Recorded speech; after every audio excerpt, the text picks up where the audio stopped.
Usually I do the news of the week on a Wednesday, but I decided to do on a Tuesday because since there's just been so many news that has happened in the last couple of days that if I did this on Wednesday, there is no way in the world I would have fit all those news on the board. In fact, today when I try to put all the news that I want to cover on the board,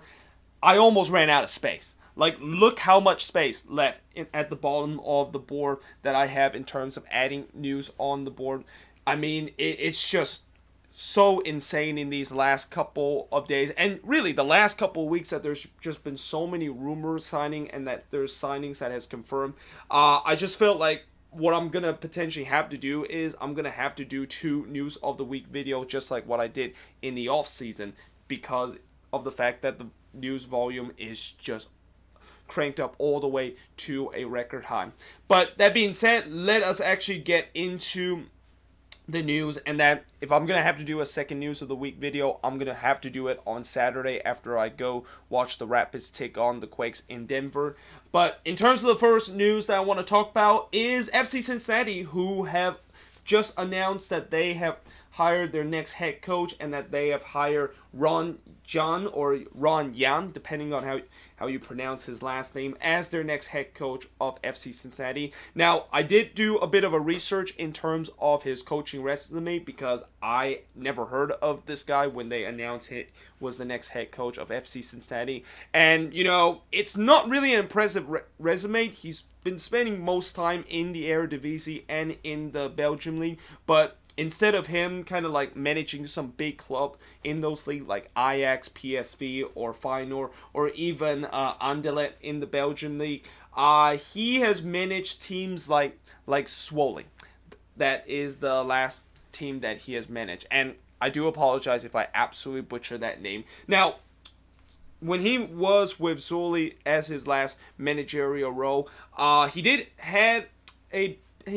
somewhat a success with that club. I mean, he did win them a Dutch Cup a couple of years ago, and that I think that is really the only trophy that he has won in terms of his managerial career. And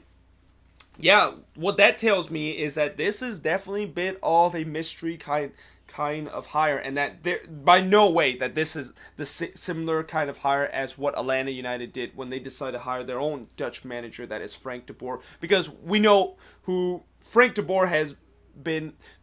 a name that is more known mainly because of what he did in Ajax and also the bad reputation of what he did in Inter Miami and Crystal Palace, although he's doing much better with Atlanta United, despite the fact that there's been a lot of criticism of the way that he has set up that team and just make that team one of the most boring team to watch. But at least he's winning with that team, and that team also is about to head to a U.S. Open Cup final, which I of course will mention a little bit later, whether or not if they're gonna host it or not. But you know, Ron Jan is not kind of a Frank de Boer kind of name, and I wonder how this is going to actually work out. And that, I guess, this is what happened when FC Cincinnati decided to tell their head coach or to tell their coaching candidate that, you know, you only have 18 months at this job and that we might fire you after 18 months if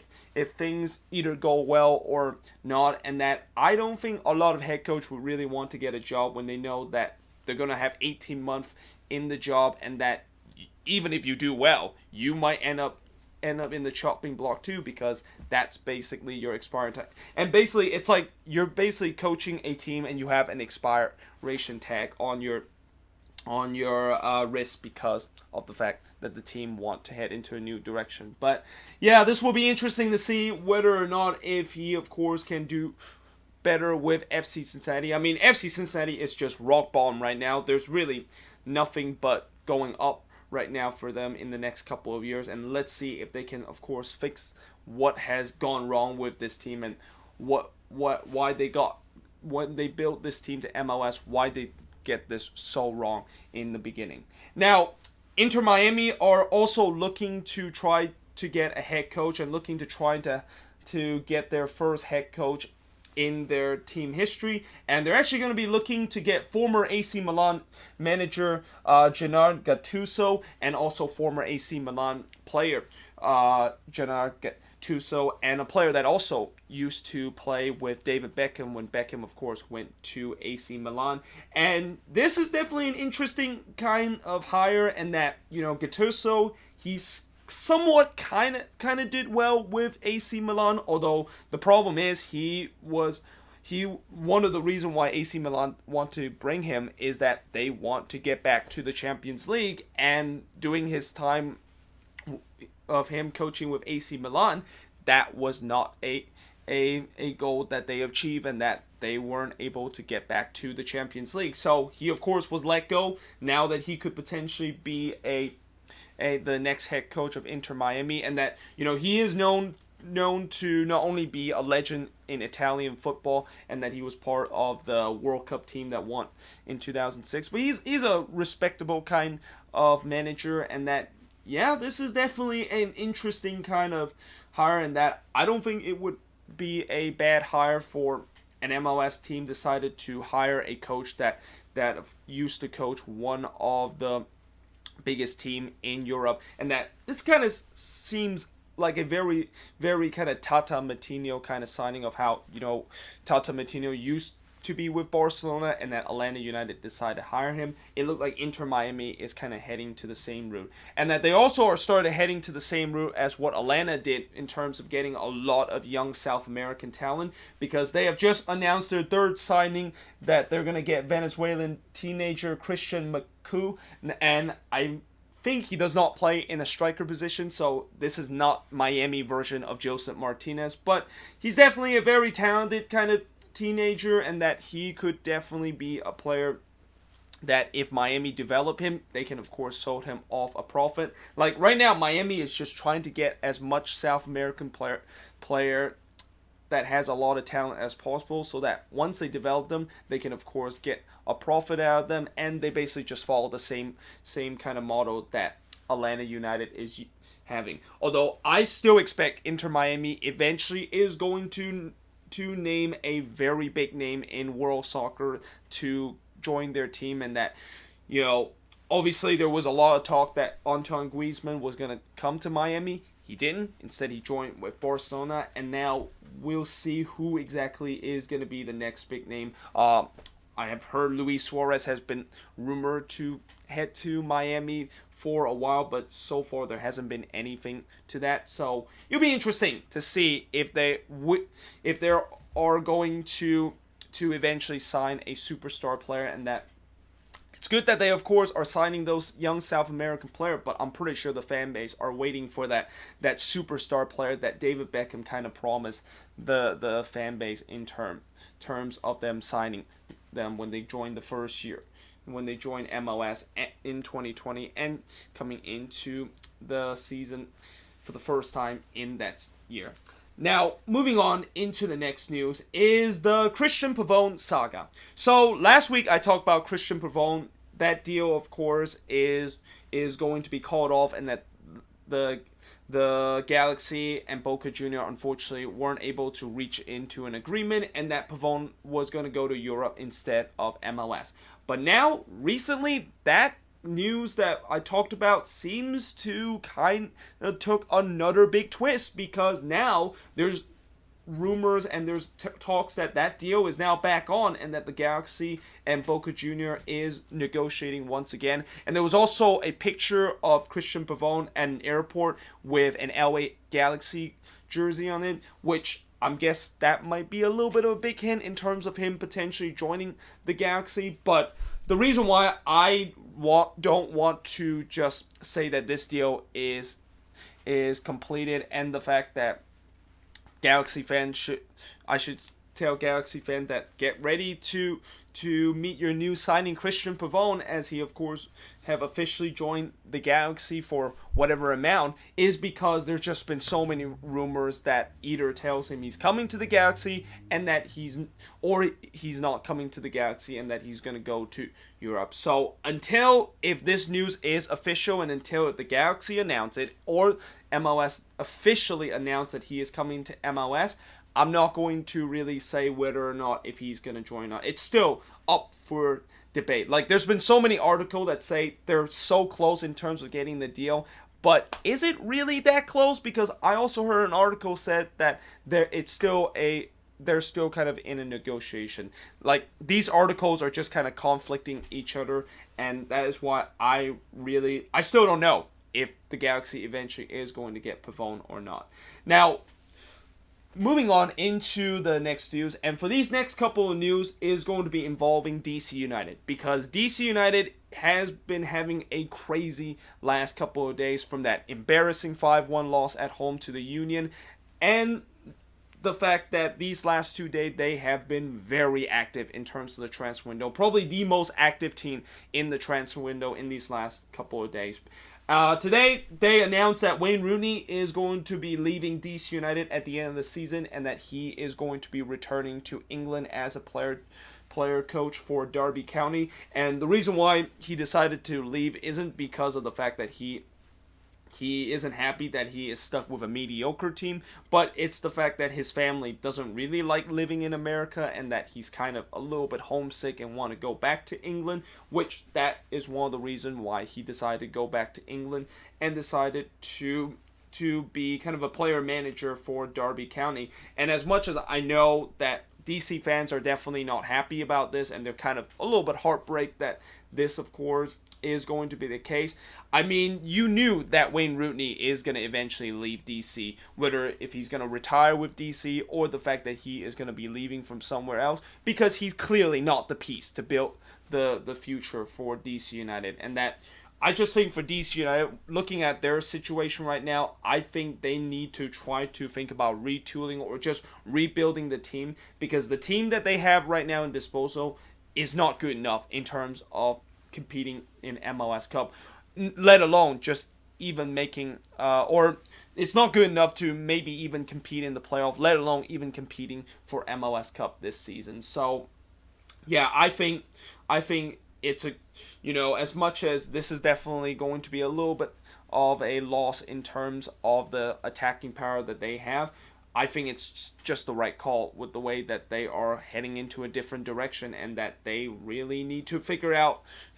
their attacking mess that they have got themselves in this week, or not this week, but in this season. And that the first big move that they, of course, decided to do is going to be saying goodbye to Wayne Ronney. Now, the replacement of Wayne Ronney could be another big star that is coming to MLS, and the next big star that is going to be coming to MLS is Mesut Ozil, and that apparently DC is going to meet with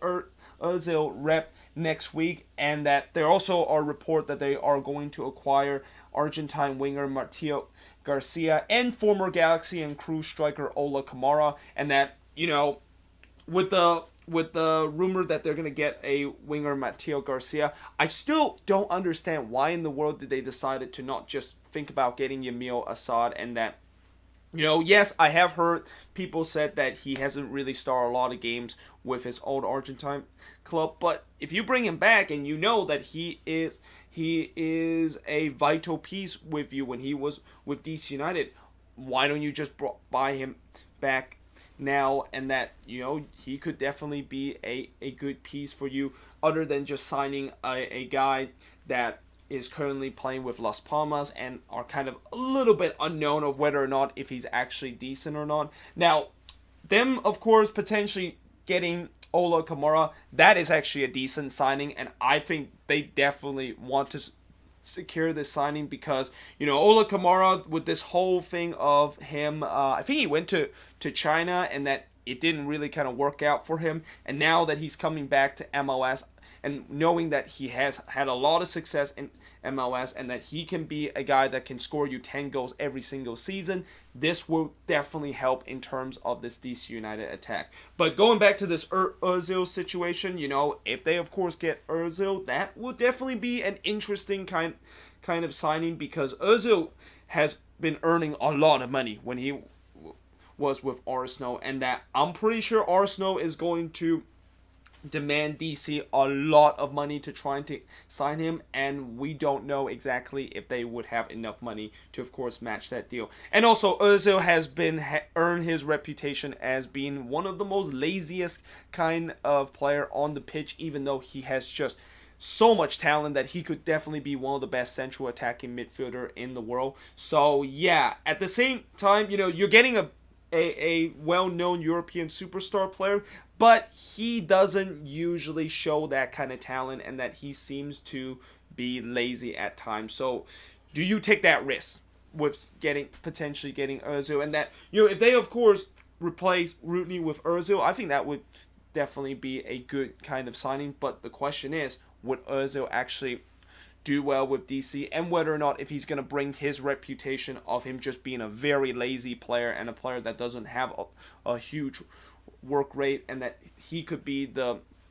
playmaker for this DC kind of attack. Now, one signing that they have made, DC United, is that they have acquired Vancouver Whitecaps midfielder Felipe, and I've already heard that a lot of DC fans are not happy with this signing, and I kind of agree with them with the fact that, yeah, Felipe, he did not do very well with Vancouver for the last couple of years, and although Vancouver didn't get a lot back from him, and that they only got like 75,000 worth of TAM and an international spot, at least the good news for the Whitecaps is that they are able to get rid of a bad contract, which now DC of course takes that bad contract by signing Felipe, who wasn't really an impact player when he was with the Whitecaps. So this is definitely a very strange one, and that, I don't know if he's going to be a starter or is he going to be a depth piece for DC, because, I don't think he's a starter for DC United, because he wasn't a starter. He was a starter for the Whitecaps for a bit, but, he didn't do very well as a starter and kind of relegate himself onto the bench. So this is definitely a bit of a weird one. Now, LAFC has reported that they are about to make Uruguayan youngster Brian Rodriguez as their third DP, and I think last week I talked about how LAFC potentially is going to get their third DP in terms of this guy, and that, he could definitely be a very vital player, and that a player that a lot of teams would want to get, because, he is considered one of the hot prospects in Uruguay, and that he also played in Penarol, which is the same club that Diego Rossi and Nicolas Ladero used to be before they joined MLS. So this could definitely be a great signing for LAFC, and that, as the old saying goes, the rich just gets richer for LAFC in terms of them. If they of course sign Brian Rodriguez, then not only that they are now a very strong team, but this could really be a team that is like the Man City of MLS. But moving on, in terms of the next news, is the Sounders, they decided that they are going to sign another Argentine, and that they're going to sign Argentine midfielder Emmanuel Cecchini. And, I guess this signing is probably a depth kind of signings that they had to make, and that this is also a signing that they trying to address that issue that they have in the midfield, where, they do have a lot of injuries and their key player in that midfield in Gustav Svensson and Victor Rodriguez currently on the IR, and that Cecchini could be a good option to kind of replace them. But one thing that I think the Sounders still need to address, and probably they need to maybe focus on this position more than the midfield kind of situation that they have, is the striker role. Because besides Raul Ruiz-Diaz, this team does not have a second option in terms of striker. And I know Sounders fan will say, well, Will Bruin is a striker. Yeah, but he's not really a guy that is like Raul Ruiz-Diaz, or a very good kind of option as a second striker. Like, he barely scored goals for your team in the last couple of years. So I don't think that is a good option as your second striker, and that, you definitely need some depth in terms of that position. And also, even on the wing too, where they're kind of a little bit lacking in depth in terms of that position. Now, Minnesota United is going to be set to sign 18-year-old Uruguayan attacking midfielder Thomas Charcon, I think that's how you pronounce, on a designated player contract. And, originally when I heard about this news of the fact that Minnesota is going to get this teenager on a DP contract, I was kind of surprised the fact that I thought Minnesota has already had free DP, and that, Darwin Quintero,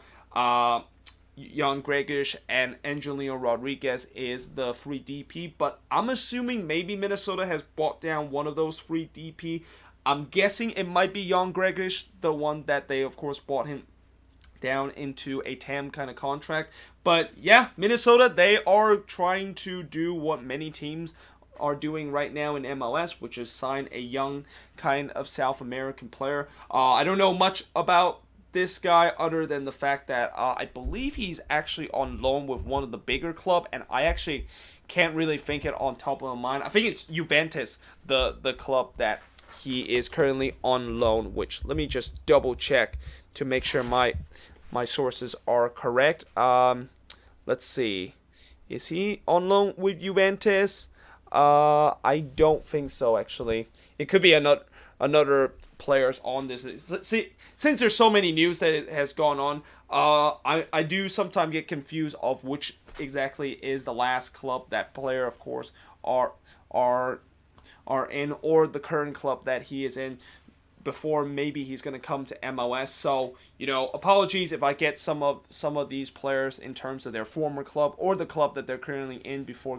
potentially coming to MLS wrong. But yeah, since Minnesota, of course, decided to sign him on a DP contract, they probably believe that he could be the next best thing and that he could potentially be the replacement of Darwin Quintero, who is started to get in his mid-30s, and that, as he, of course, continued to slow down as he gets older, Thomas Chircon could be the guy that could be replaced Darwin Quintero in terms of that attacking midfield position. Now, Montreal is also looking to trying to sign another player after they got Lassi Lappalainen on loan for Bologna, which, it seemed like Montreal and Bologna seems to have like a partnership right now, because there's been just so many Montreal players that has either are currently on loan with Bologna or they have signed from Bologna right now. Now, this guy that they're about to sign isn't for Bologna, but is actually from Stoke City, and I think this guy you probably are very familiar with, but they are looking to trying to sign Bojan from Stoke City, and that just yesterday, it was announced that Bojan has part way with Stoke City and that he is ready to sign for another club. And, Bojan, he is probably, like, if you look at a video of the biggest fail wonder kid in the past 10 years, Bojan's name will come up pretty much in every single video, because this guy, back around 2009 or 2008, right up to about 2012, he used to be at Barcelona, and that he used to be a Champions League kind of winner, and that a lot of people said that he is going to be the next best thing, only when his career pretty much just fell apart, and that he basically is now spending time in the English second division and have never really recovered the form that he used to have and the promising form that he used to have back when he was with Barcelona. But, this is definitely a good, decent signing for the Impact if they, of course, can get him, because I still think that he does have that talent in him, and that I know there will be no way in world he's going to recapture that promising talent that a lot of people said that he was going to get when he was young. But the Impact really needs some attacking kind of threat, and signing Bojan could definitely be a attacking threat that will work out. I mean, we've seen so far that some players that tends to kind of be a fail wonder kid or tends to struggle in Europe, when they come to MLS, they started to be a superstar kind of player. And one example of the signings that kind of fail in Europe but started to become a big star this season is Carlos Gil, who, a lot of people thought that Carlos Gil, he used to be kind of like in the same shoes as Bojan, a very talented kind of Spanish player that could be the next best thing, and then it basically just kind of fell apart. But now he's doing very well with the New England Revolution. So this could be the same thing with Montreal if they, of course, can get Bojan from Stoke City. Now, the Whitecaps have, of course, signed another player, and that they are continue that revolving door in terms of the winger position, as they have signed Honduras international winger Michael Chirino. I think that's how you pronounce his name, from CD Olympia. And no, he is actually signed with the Whitecaps and not the Houston Dynamo, despite the fact that there's been a lot of jokes about how the Dynamo are the kings in terms of signing Honduran player. But, you know, I don't know much about him, and I don't know exactly if this is gonna work out or not. I mean, right now the Whitecaps are in a way where they have signed a lot of players that they thought that is going to be the main core of the team, and then all of them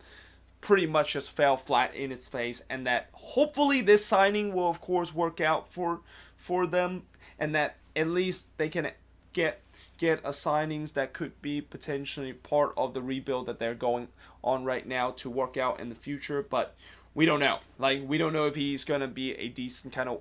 winger, and that, like I said, it's been a revolving door in terms of that winger spot. Like, Vancouver has signed so many wingers in the past couple of years, and none of them has really worked out. That doesn't really give me a lot of confidence that Michael Chirino will actually finally be the winger that the Whitecaps been looking for a long time. But moving on, and now actually talk about something that is not a signing or a rumor, is that Alejandro Bedoya, of course, won Player of the Week, and that he will not be fined or suspended for that message to Congress and for what he said about how that we need to end gun violence and that Congress need to do something back in that game between the Union and DC United, which has really hit viral news, and that some of the biggest news outlet like CNN or the New York Times are actually covering this story. And I guess maybe that is one of the biggest, if not the main reason why the league decided to not fine him, because anytime when a news really hit viral, and that if it hits viral in terms of just news outlet that doesn't even talk about sports, you know that it's definitely a serious news, and you know it's something that you don't want to mess with, because I can imagine if he does get fined in this, then CNN or the New York Times is going to rip apart MLS, and that, you know, people is going to start talk about MLS being a Bush league kind of league, and that, you know, it's that there's going to be a lot of kind of political statement that MLS definitely are not intended to trying to get. And that I always say, I don't want sports to become political, and that I don't want the politics to come into sport. So I think this was a great idea, the fact that MLS decided not to suspend him or fine him, because while he did make a political statement, you know, they're hoping that that is all that is too, and that they don't really need to make this even more political if they, of course, are going to decide it to fine him. So I think that is probably the main reason they decided to do this, and that it has nothing to do with the fact that the rules in terms of politics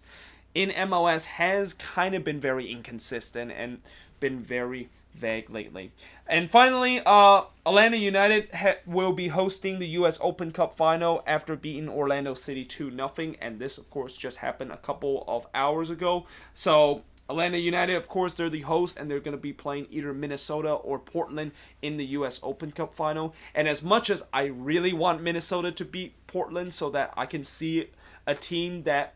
I think definitely deserve to